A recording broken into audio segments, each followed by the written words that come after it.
There are chairs. There are chairs. Come in. It's not scary much. I know.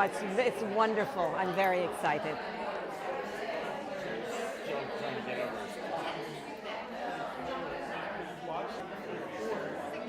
Are we ready? Let's just do it. It's like story time, you know. We're here.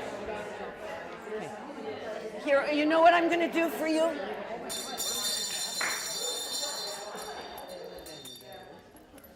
Worked. So welcome to this evening performance by Neshama Franklin.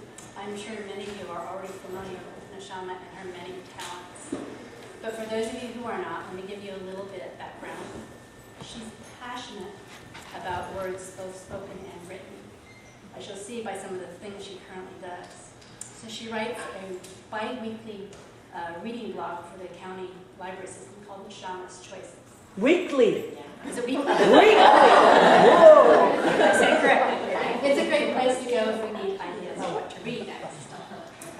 She also hosts a local TV show called Marin Poets Live, and you can also watch previous episodes from the library website.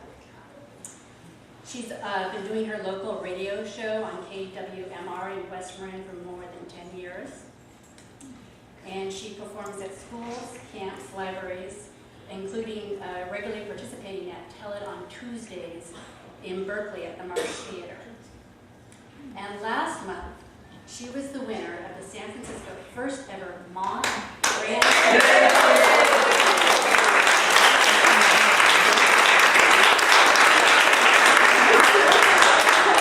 I'm hoping that we will see that on the internet or hear it on public radio soon. Would you repeat what that was? Yeah. Yes. So the Moth Grand Slam Story Championship, which is fairly competitive, and I don't know how many different times you've had to perform to get to the championship. And she will be performing here at Fairfax Library again in July in conjunction with our annual summer reading program. And there's flyers by the back door, and you get more details on the way out. So tonight's program is called My 100 Dresses and What's Underneath Them. And I've always admired Neshama's sartorial sense. She puts together her clothes with such creative style that I'm sure there's great stories behind these fabulous outfits. So let's hear all about them. Please give a warm welcome to Neshama.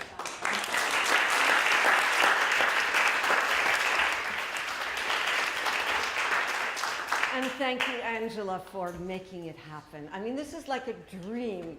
Life is Walter Mitty all over again. I get to work in the place I love. I get to be surrounded by people I love, both close and a little distant, some as far as between me and the counter on the other side. I love you all, but I love stories even more. So here we're going to have stories. First I have to tell you, cell phone, you know about that. Turn them off. Yes. Oh, look at all these people diving. Good deal. The Moth. I went once, I won. I went again, and I won more. Just 2 shots. Very exciting. No, the doors are opening. What does this mean? Okay. Oh, there go my instruments. Whoa. The spirit of improvisation is alive and well. They were so pretty over there, but they're going to have to sit over here.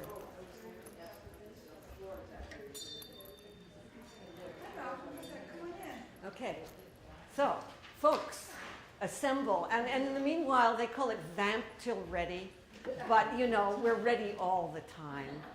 So what this evening is not about it's not about a fashion show. People said, well, what are you going to be wearing and what should I wear? I mean, yeah, it's a lot of, I love clothes, but it's about what's underneath them, which is really more interesting. It's not a concert, although there will be a little bit of sound making.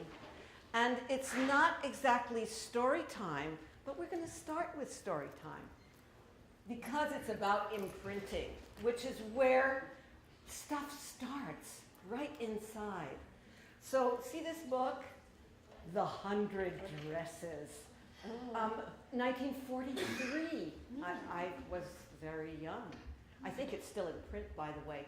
When I read this, I wanted those 100 dresses. The story is Wanda. Wanda is Polish. Wanda wears the same tattered but clean dress every day to school.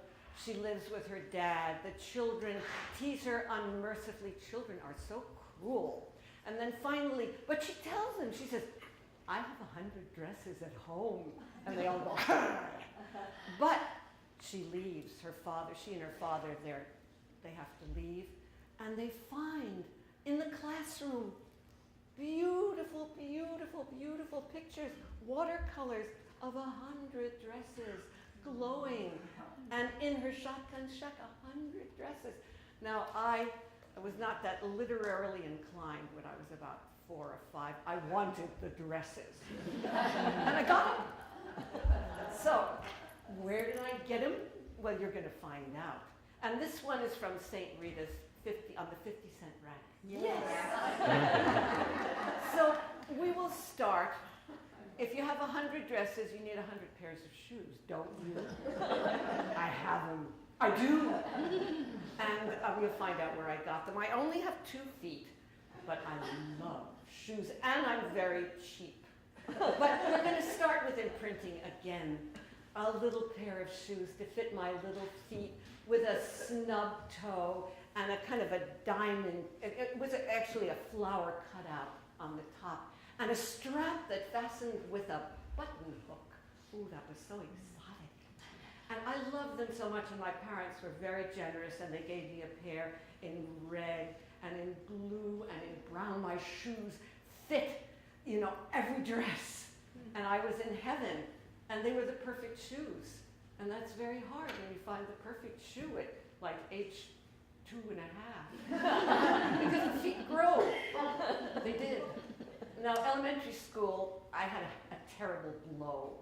My parents were first generation, upper middle class, and they should have perfect children. So they took us to the doctor, and the doctor always found something wrong with us. And in my case, it was flat feet. Now, my feet are not flat, they're just a little low arch. They work just fine, but there has to be a remedy. And the remedy was orthotics, and they were made out of aluminum. They were like boats. And the only thing they fit into were sturdy brogans.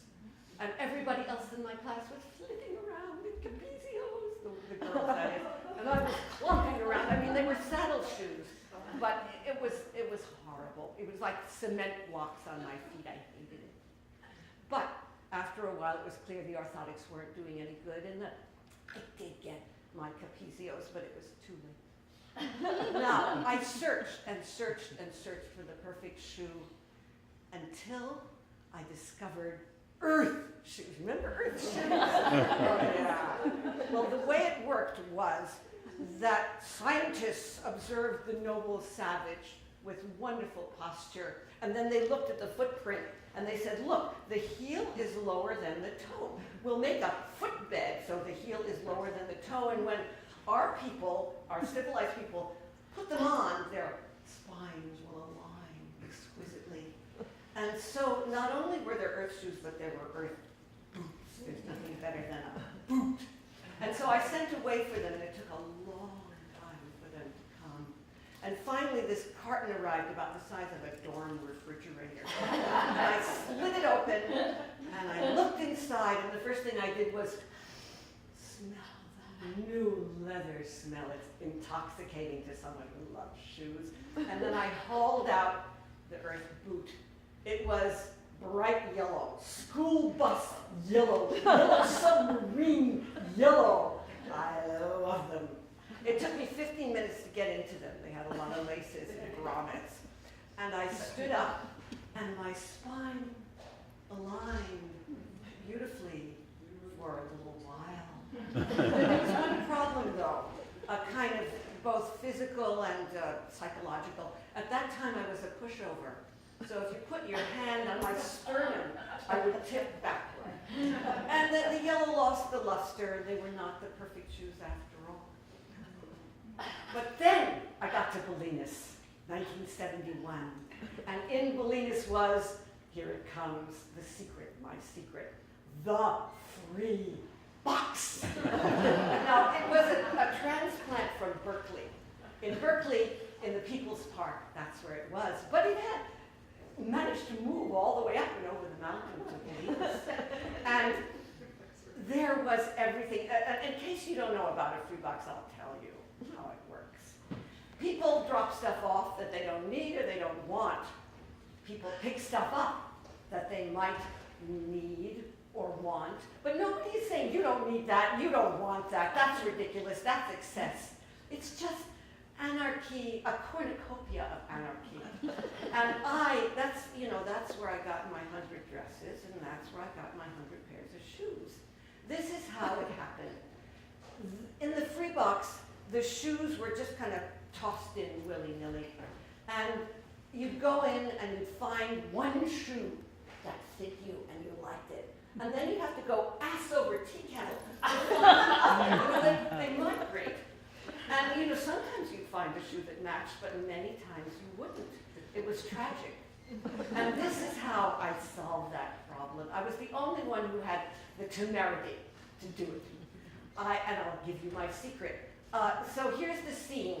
There's the community center.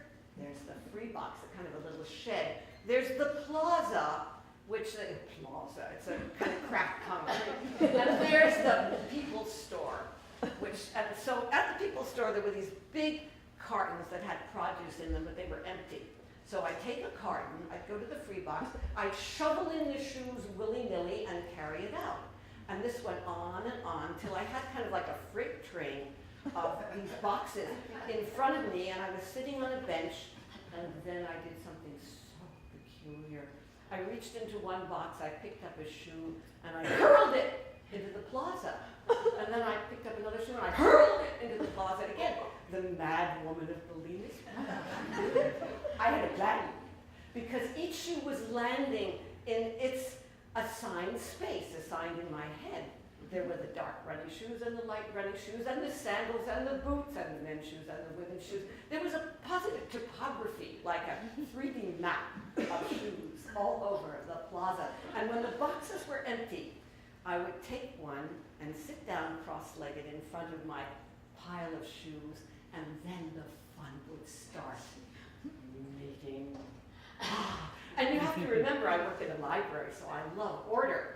And so when I found mates, I would tie the laces together, I would stick the Velcro together, I would put heel into toe, I would use rubber bands, and soon there were boxes full of shoes that were coherent. I need a pair of dark running shoes, and you'd find them, they were together, it was glorious.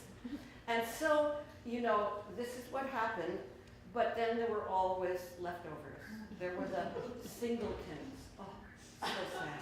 They went into the dumpster. There were the shoes that were even too trashed for Belize, if you can believe it. Sold and flat with duct tape. They smelled. They had holes. They went into the dumpster. Then there were the fancy shoes. We call them the over-the-hill shoes. And I bagged them up and took them to Goodwill, except for the size 12 heels that I saved for our local transvestite. And then there were always 1 or 2 or 3 or 4 pairs of shoes that fit me. I have a kind of universal foot. And you can imagine over a period of 10, 15 years, it doesn't take long to amass 100 pairs of shoes. However, the perfect shoe hadn't shown up until that summer. And when they were delivered unto me, I didn't think they were the perfect shoe, but I always say I wouldn't wear it in real life, but if the free box gives it to me, I have to give it a try. And these had thick rubber black wedges, and then they had a beautiful velvet black thong. And on the sole, they had kind of a tatami mat. So when I slipped my feet into them, I felt like a kind of bouncy geisha. I tall, too. And they were perfect, and my feet were cool. Oh, did I love those shoes. And it meant I wore them every day.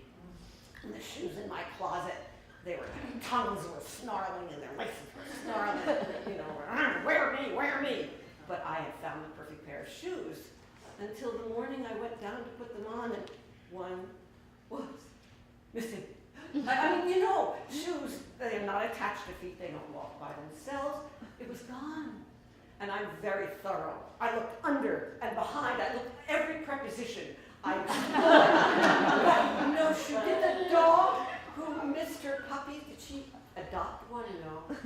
And so I took a deep Buddhist breath and I kind of buried the lone perfect shoe deep in a basket. And then I got to wear many other pairs of shoes, but none was quite right.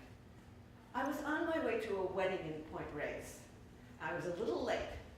At the side of the road, I saw something that looked very familiar, but I couldn't stop. I was late for the wedding.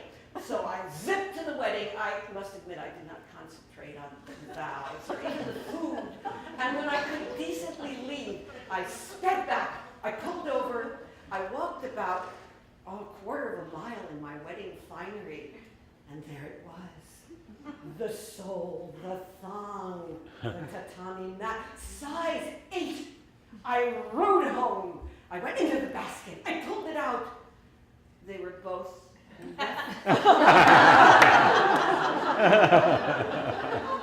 that's why I have 100 pairs of shoes. But there's a coda, which is I needed an onion. I did not have an onion. I did not want to go downtown to get an onion. But I had to get the onion, so I went downtown. We're talking 2 minutes by car.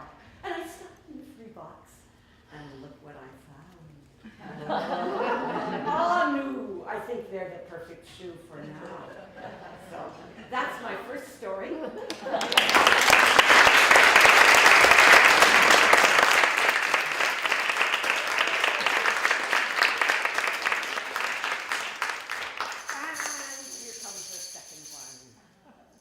These are just, to give you a little white space in between. I was standing on a stage, stark naked, and it was not a dream. It was real life. And it wasn't really a stage. It was a kind of a carpeted, grimy platform.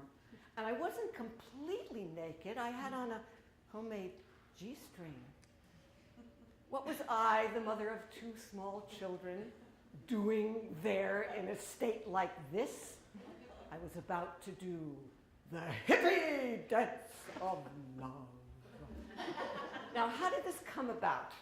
I come from New York City. I was a dancer. I'd never gotten paid for it. I was studying at Dancers Workshop Theater, and my teacher was A.A. Leith. I never learned what stood for, but that's what we called him. And he too had small children. Our children played together naked and grimy in his overgrown backyard.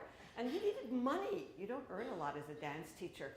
So he had the brilliant idea of going down to North Beach and telling the nightclub owners, hey, the tourists want to see the hippies, but they don't want to go to Haight Street. It's dirty and it's dangerous and it's scary. So we will bring the psychedelic experience to them. And they can sit and clutch their drinks. It'll be safe, it'll be entertaining. And the Roaring Twenties nightclub said yes. Now, you can't do this hippie dance of love by yourself.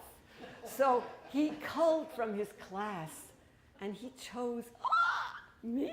I would get paid for what I loved to do. And the first thing I needed was something to take off. So I went to Britex and I got this kind of translucent light show fabric and I made a caftan and the aforementioned G-string. I was not going to pay $8 for, a triangle cloth with a couple of pieces of elastic. And so there I was, hot to trot, hot to do, the hippie dance of love. There were only 2 rules. One of them was that the clothes had to come off at a certain point. And then at the climax, at the end, we were to hit the horizontal on that grimy carpeted platform in close proximity. And anything else went. And we had done all these experimental dances. So it was kind of like getting paid for what we loved. So I have to tell you what A.A. looked like. He had kind of stiff brown hair. He tried to grow long, but it kind of grew out. He looked like a kind of a pineapple on his head. And he had steel-rimmed spectacles. He was blind without them. He had a beard. He had a very stern face. He had bandy legs. He did not look like a hippie or a dancer. He looked kind of like an annoyed botanist. But he wore a headband and love beads and a loincloth. Now, you know what I wore, but you don't know what I looked like then. I also tried to grow my hair long. I was a dancer. It grew wide instead.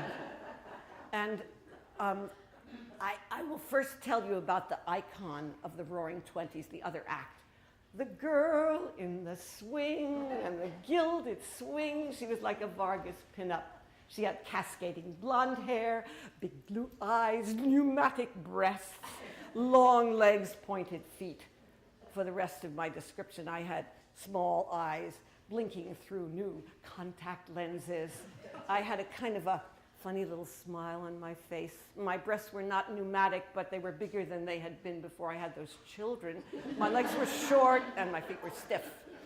And so here we started the hippie dance of love. We came out from opposite sides of the carpeted platform, kind of like boxers in the ring. And we kind of stalked around each other. And then came the moment when I was going to have to strip off that caftan. And here's what I was afraid of, that when they looked at me, they would all laugh. Yeah, they laughed. But what happened was that I was kind of weirdly prepared. And I did a kind of a keto flip in my mind. And I said, I am projecting irony because this is the most ridiculous thing I've ever done in my life. So I'm going to do the hippie dance of love high camp. And that's what I did. And they loved it. They really did. We had fun. But there were variations. There's always variations. AA, he really liked to push the limits. He said, Neshama, I want you to try it without the G-string. I said, oh, that's against the law. He said, nobody can see anything. Nobody will know. It will be an interesting experience. Well, I have to tell you that that triangle of fabric is like a kind of bulwark of protection. And without it, I did the hippie dance of love kind of sideways. And we did not have a lot of fun. And he said, you don't have to do that again. And then there was the raffle tickets, because, you know, this was those late 60s, and we were in Synanon, yes, exploring ourselves, and we were supposed to sell these raffle tickets. And I said, I'll go to North Beach, and I have this post-performance glow, and there were all those tourists, and I went out, and I was selling tickets to beat the band. I was raking it in. My bag was jingling with money, and then I looked at my watch, and I realized I was supposed to be on the stage at that very moment. So I ran back to the Roaring Twenties, and I hurled my bag in one corner. I stripped off my dress. Luckily, I was still wearing the G-string.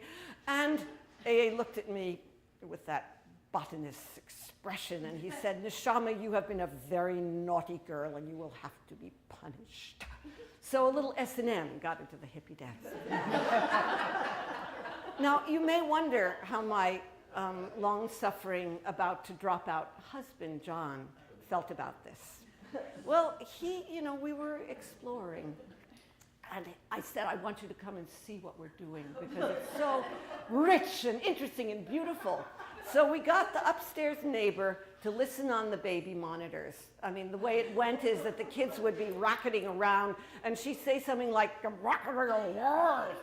and they would get back into their beds. And he came down to the Roaring Twenties, and he sat at the table with his drink. And when it was over, I came up to him and I said, oh, what did you think?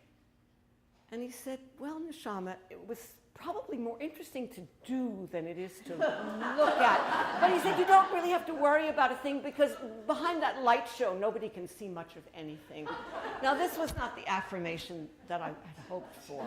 But still, I was dancing. I was getting paid. I was thinking this was my brilliant career. I mean, it could go on and on and on. You know, $25 a night and all that time to read in the dressing room. And creative. And I didn't take some factors into mind. And one was gravity, what would happen to this nubile body after a while. Another was time. It wasn't called the Summer of Love for nothing. And the third was real life. because I was coming home all charged up and then getting very little sleep and then getting up very early in the morning and taking my kids to co-op nursery school. And also, I have to admit that the dance was getting a little stale. All that spirit of improvisation was getting kind of set. We were doing the same thing every time. And I got into a couple of little fender benders, and I knew it was time to hand over my G-string to the next person in line. It was Meredith Monk. She's now known as an amazing choreographer, composer. And she comes to the West Coast, and I check in with her. And we were sitting around post-performance. She was surrounded by her acolytes. They all had clever glasses and black turtlenecks. And she said, "Hey, Neshama, you remember when you gave me my first G-string?" And they all went, "Well, of course I remember. I remember because I believe we are all Russian nesting dolls. And everything we've done and everything we've experienced is all inside. You just have to twist off the right doll, and there it is." So I just want you to know, when you look at an old lady with frizzy gray hair, you have no idea what she's been up to or what she's thinking.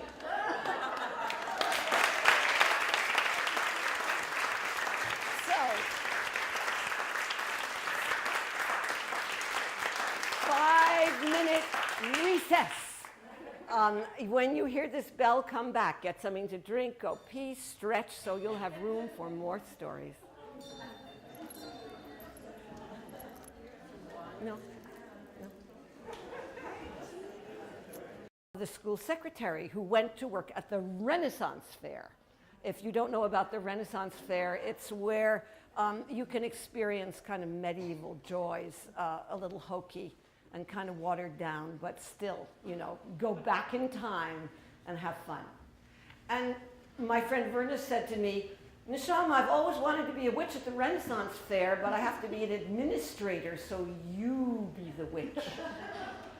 And I said, "What?" She said, "Neshama, you know you're a witch." And I said, "What?" But Verna knew me very well, and so she said, "I'm a witch, I'm a witch." Now, if you're somebody like me, the first thing a witch needs is something to wear. And so there I was in the thrift store, going through the racks, and my fingers fell on something silky.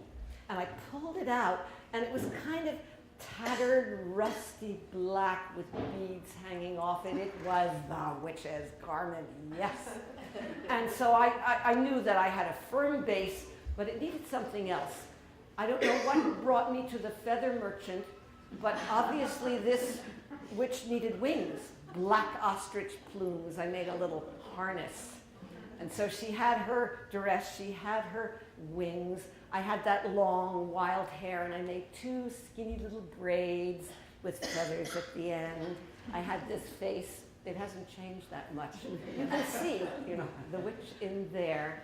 And because I was going to hang out in a forest, I knew I was going to be green. So I got green makeup, and I put it all over my face and my hands, and on my ankles. This witch was going to be green all over. And then I went to meet my tree. And this was at China Camp. What a tree in San Rafael. Big oak, big branches with a crotch that was low enough so that I could climb into it. I'll tell you what I did in that tree, but first I had to figure out I wasn't just going to be a witch. I had to be a witch who did things. And this is what I figured out how to do, and I think it was either divine or devilish inspiration that seized me. For grown-ups, I know they like spells, right? So I got stuff, and I did spells. I'll tell you how they worked. For children, they like stuff tactile. So I got these 3 very serious, large apothecary jars, and I filled them with murky seawater with a little drop of green food coloring, and I put in all kinds of creepy, crawly rubber things like dinosaurs and octopi, from the 5 and 10. That's what we called them in those days. And so I said to children, "Would you like to feel my pets? They won't bite, but don't take them out. We don't know what they'll do." So they went in there and felt the animals. But I knew they also want something. What could I give them? Noodles. Magic noodles. So they were these translucent Asian noodles, and when they went into the murky seawater with a little drop of green food coloring, they were very creepy looking. So I had the noodles and the pets for the kids, and I had the spells for the grown-ups, and I had to put all this material in something. So I made a witch's trunk out of an old camp trunk. We had someone living with us then named Dickens 44 Bascom, who was an early gluer. He just liked to pour resin over everything and stick things on. Our house had a lot of things I blush to say he called shitters. They were kitschy objects stuck everywhere. And so this trunk, in this very wonderfully toxic resin, had eucalyptus leaves and seed pods and broken glass and old, moss and feathers and shells and stones. It was a very witchy looking trunk. So I piled them all in, and I took them to my tree, and I set up shop. And I crawled up the tree and lay on a branch, kind of like a big python. And people would be staggering under the hot sun. They were eating turkey legs. Many of them were juiced. They were excited. They were confused. And somebody would say, "What's that? Is that a witch?" And I'd look down at them and say, "Yes." And I'd slither down out of the tree, and to the grown-ups I say, "Would you like a spell?" And they would say, "Yes." So I draped them in a black net, and I gave them a shell or a stone to hold. I said, "Hold these, close your eyes, think of something you really want." And then I walked around them, ringing a little bell, kind of wafting a little incense, and then when it was over, I just plucked the net off, and they were usually smiling, especially if there were two of them under the net. So those were the spells for the grown-ups. Now with the children, I said, "Feel my pets. You want to feel my pets? Yeah. Now, would you like a magic noodle?" And they say, "Yeah." And I said, No, I don't give it to you in your hand. I give it to you in special places. And I'd reach in and pull one out, and it kind of wiggled alarmingly. And then I would tuck it, in the neckline, in the sock, in the belt, and they went away very excited. And so I did this. It was glorious. I had a little fan club. Some guy made a drawing of me with a kind of a wonderful aurora between my hands. I still have that. Somebody else gave me a pendant with something that I knew wasn't a Jewish star on it. And somebody gave me a necklace with a big parrot wing and horse's teeth. Yeah. And, it was all going really well. That's when the cosmic banana peel shows up in the form of a heckler. He looked up and he said, "You're not a real witch." I knew I was a real witch by then. But I was deeply hurt. And what could I do? I knew what to do. I turned to my tree, and I embraced my tree, and I buried my face in the bark of the tree. And I have to admit, I wept a little bit, but nobody knew what I was doing. I mean, some weird witchy thing. And then when it was discharged into the tree, who could take it? I made sure there were no tear tracks in my green face paint. And I turned around and did spells and gave noodles out for the whole rest of the season. And it was glorious. Now, you think it was just one season? Well, in that place, in that time it was. But the Green Witch, she lives on. As follows. I was on a street in San Rafael, maybe 10, 15 years later. My hair was no longer long and witchy. My face was no longer green. But a very large person stopped me in the street and said, You were the Green Witch at the Renaissance Fair? And I said, "Yes." And he said, "I was a little kid and you gave me a noodle and I was so scared I peed in my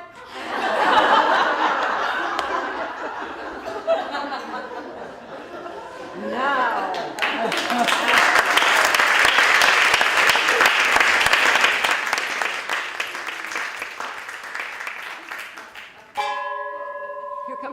last story. It's a little cosmic. And it is a parenthetical story. Starts at a beginning and ends at a kind of an end. And it actually has a title. It's called Folding Chairs, No Music. Because there I was in this sea of taupe. You know what taupe is? It's the worst color. It's kind of like gray with lavender. It's so safe. The taupe wall-to-wall carpet, the taupe walls, the taupe drapes. On the other side, Central Park West, but the drapes were pulled so the furniture shouldn't fade. This was my parents' living room, and it was full of folding chairs. I, at 19, was getting married. And I was wearing an off-white dress, as befitted my state. I was wearing pink shoes, dyed to match. And there was no music because my parents didn't know how to celebrate anything. I mean, they were very excited about this wedding, but no music. We had an ill-tuned piano. And so there I was, and there was an ethical culture minister in front of us, because I was a titular Jew and John was a titular Christian. We didn't believe in any of this stuff. And I had gone to an ethical culture school. I'll tell you the cheer. Strong as an eagle, swift as a vulture, we are the birds of ethical culture.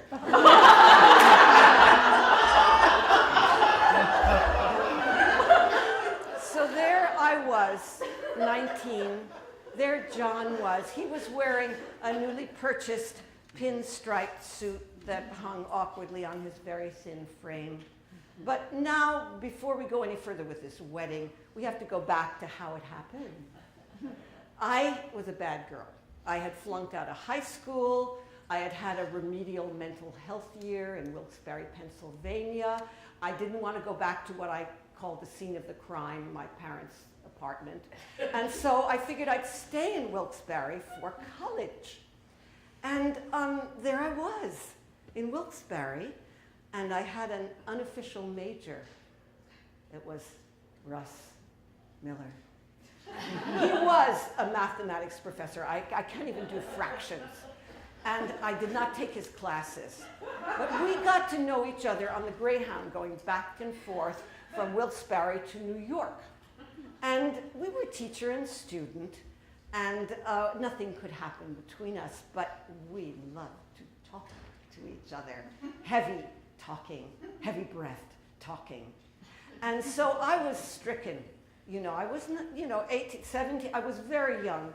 And to the point where I would actually stand under his window, we all knew where everybody lived, at night, and I'd watch for the lights to go on, and I'd watch for his silhouette on the shade.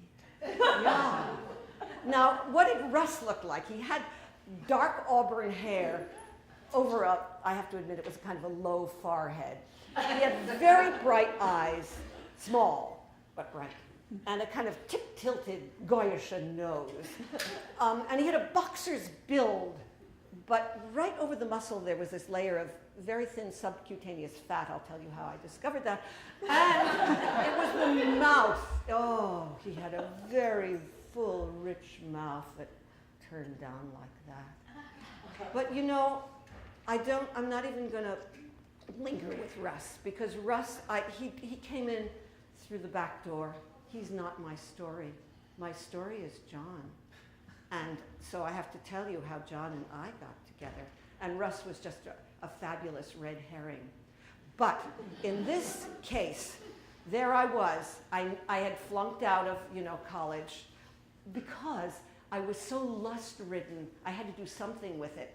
And my co-star for Paint Your Wagon, he was small, but he was randy. And so there we were in this full frontal embrace in the dorm room of the dorm, in the common room. You don't do this in 1950, whatever it was, 6, 7. And so they kicked me out. And I needed a job, and I was virtually unemployable. I could type badly. And so my mother called in an old favor from an old nanny who had risen up in the world, and she was working at the registrar's office of Columbia University. And she got me a job as a transcript clerk. Now, at the registrar's office were two young men who had been army buddies, and they were coming to make their way in the big city. One of them was Ed, and he was from the South, and he had honey-colored eyes. And the other was John. He was long and skinny and funny and introverted and sensitive, but he wasn't Ed. However, you should know what I wore in those days. I was a bohemian. I wore a peasant blouse with no bra. So when I made copies of transcripts, which I did many times a day, I got their interest. So it was Ed, with whom the pheromones vibrated. And so after work, we would go to the West End Bar and Grill, and I would sit next to Ed, kind of sopping up those vibes. But he was either shy or maybe not very smart. We didn't have much to talk about, but John, across the way, ooh, the badinage. Oh, how stimulating, how wild, how funny he was. And after a while, Ed fled. He was scared of me. I mean, wild New York Jewish girl with no bra. And it turned out that he had a fiancée back in Lynchburg. So it was like, you know, one leg of the three-legged stool had been taken out, so John and I kind of leaned into each other. And we were young, and the pheromones started popping. And that's what happened. We fell in with each other. But I have to tell you, it's a very good way to start a marriage. You don't start with that great wash of hormones. You get to know the other parts. Then when the hormones come, it's just icing on the cake. But this is when I first discovered the depth of John on a sensual level. Because we were in what I call the scene of the crime, that taupe living room. We were behind a wing chair lying on that wall-to-wall carpet. And I was running my hands down through his silky curly hair, over his broad forehead. I encountered a nose that was much lumpier than it looked. But oh, those lips, those full lips, they were so soft. And what a kisser he was. And we kissed, and we kissed, and we kissed, until we ended up moving in together. And you didn't do that in those days. It's a shame. So we kind of tried to cover it up as follows. The registrar's office was a horseshoe. And there was an entrance here and an entrance there, and he would come in one side and I would come in the other, as if we were fooling anybody. And you know, the person you cannot fool is your old nanny. Her name was Amelie Sullivan. She was German, but she had married the Irish postman. And so when I would pass her desk, which I had to do many times a day, she would start muttering, "Well, when are you going to get married? You should get married. It's time to get married." And so John and I, we were sitting above the Hudson River on the Palisades. It's about as wild as you can get close to a big city. And I turned to him and I said, "Hey, John, you know, Amelie thinks we should get married. Do you think we should get married?" And he looked at me and he said, "You know, I never even thought of that. What a wild idea. You want to get married?" And I said, "Yes!" It came out of my mouth. It really surprised me. And at that very moment, I felt a plummet all the way down to the bottom of the Hudson River. And that plummet contained, what the hell am I doing? I'm only 19 years old. Yes, I have been sexually adventurous, but not with, there's so many other men out there. Who is this man? But I said yes. I meant yes. And then the juggernaut of the marriage took over. And so there we were in this room with folding chairs and no music. And I had no idea what that ethical culture minister was saying to us, but I know I was trembling and John was trembling. We knew how important this was. And then when the ceremony was over, the grown-ups, that's how we thought of them, went into the dining room full of Biedermeier furniture and they stuffed their faces. And the kids, that's how I thought of ourselves, went into my room, another scene of the crime, and we got uproariously drunk. And then we got into my parents' convertible and drove to Fox Hill Inn. My mother had arranged it all. I was wearing a going-away outfit, you know, with the hat, the gloves, the girdle. And when we got to Fox Hill Inn, there was a pianist playing. There was a curved staircase right out of a romantic movie. And at the top of the stairs, there was our room that had twin beds. But it was not. We lived together. We had lived together. So that was the beginning of 35 years of amazing marriage. It was complicated. It was delicious. It was confusing. It was contentious. It was sad. It was everything. It was life. Until death do us part. He died. 35 years later, he died. And there I am again, in a big room full of folding chairs. And again, there was no music. This was the memorial service for John. And why wasn't there any music? Because what John loved was silence. And it's true it was for us, not for him. But I wanted to honor that aspect of him. And I knew we just couldn't sit there. You know, it was not a Quaker meeting. So what could we have instead of music? Well, we could have poetry. We loved poetry. We read it to each other. There was a problem. We had moved to this new space because the old place we were living in was full of mold. And all the books were in storage. Books are moldy. And so there I was, facing this wall of unmarked boxes. And I reached out, and I put down a box, and I opened it. It was the poetry. And I picked one up, and it flopped open to a poem that John had underlined by Thomas Tranströmer. In the middle of life, death comes and takes your measurements. This visit is forgotten. Life goes on, but the suit is sewn in silence. Another book, Rilke. A tree is rising. What a pure growing. Orpheus is singing. A tree inside the ear. Silence, silence. Another one.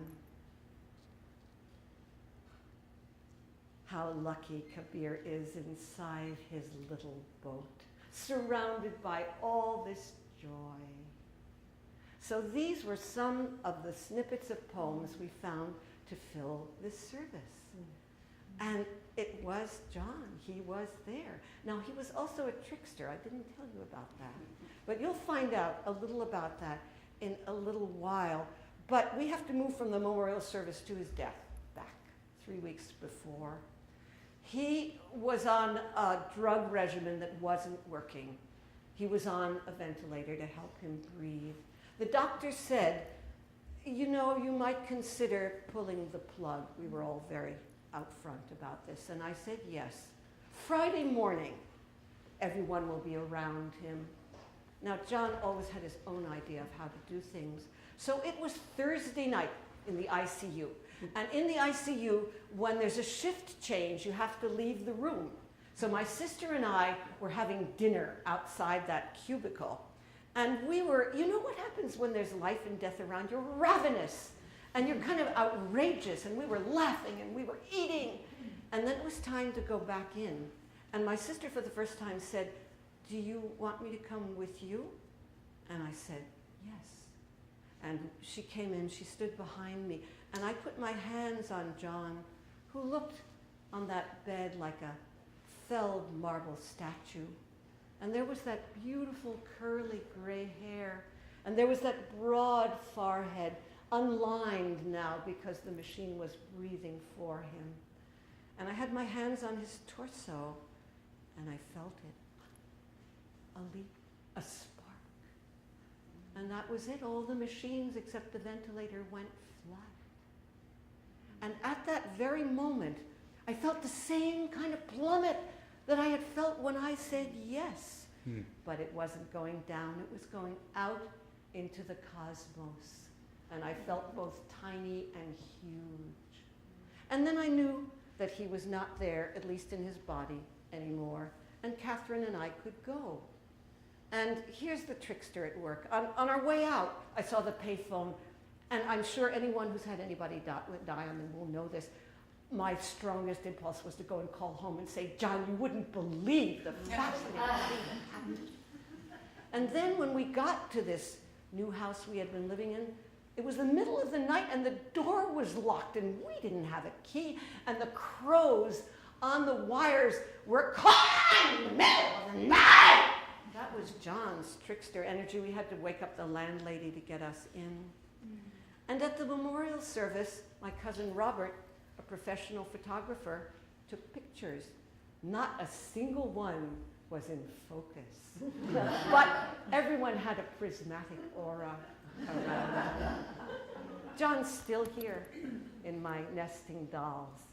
He informs me constantly, but I thank him every day because he released me into the second half of a new life. Thank you. Oh.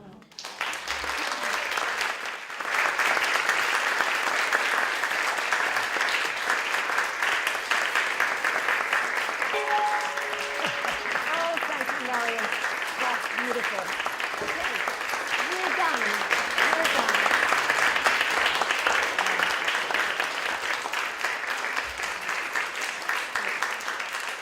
Coda, this fabulous woman, Terry, has created an evening in Mill Valley in June. And I'll be telling a story of my mother's death. Oh, I love to talk about death. So here are some cards. We'll put them somewhere, and if you want to come, get a card, come to that. It'll be you can pass them around. It'll be good. Thank you so much for coming. This is my greatest joy.